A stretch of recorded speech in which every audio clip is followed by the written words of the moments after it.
Hey, you know what happens in a lot of divorces? Infidelity. Why does it happen?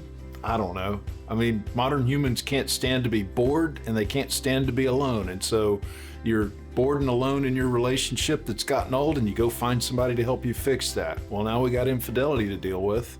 So what happens? Well, in a county like Harris County or one of the bigger towns in Texas, you're more likely going to find more instances of that. People are kind of numb to it. It's not that big of a deal. It's not a shock to the system that there was infidelity. So generally, if there was infidelity, there's got to be some financial infidelity to go along with it for a court to even care about the infidelity. Then there's another issue of even proving it in the first place, because you can't get to infidelity legally by just mere innuendo. You may know that your spouse has been texting with this woman you don't know. You may know that your spouse is going to the bathroom and having secret phone calls with this guy she knows that you don't know. But can you prove that they actually had sex? Because that's the standard in Texas. You have to actually prove that a sexual act occurred. Now, a judge is allowed to draw inferences, but you've got to have some pretty strong evidence to get to that point. Now, what actually happens if there is infidelity? If you can actually prove it in court and you can actually get that fault ground awarded to you in a Texas divorce, what happens?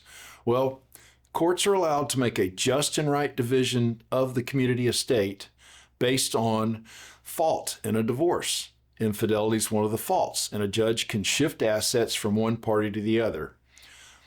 Generally speaking, this is not a rule that courts follow, but generally speaking, the most you're going to see an asset shift is going to be 5% from the guilty party over to the innocent party when it comes to infidelity. So if you've got a large amount of assets, you're at risk of maybe 5% of your estate shifting over to the other spouse if you've committed infidelity. Let's be clear about what infidelity really is and get back to the 3 points of a divorce. In a divorce, you've got the divorce itself, which could be fault or not fault, could have infidelity involved.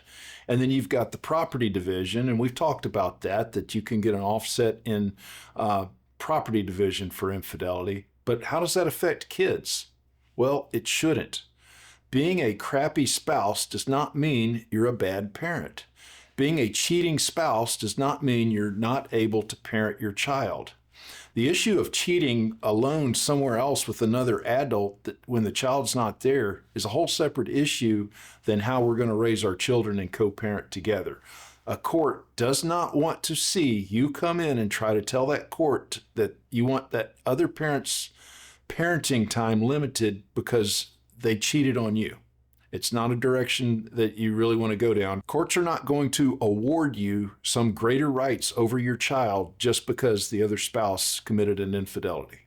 So if there's infidelity in a marriage and it gets to court and it gets in front of the judge is not really likely to make an offset or any sort of an award in the post-divorce spousal maintenance.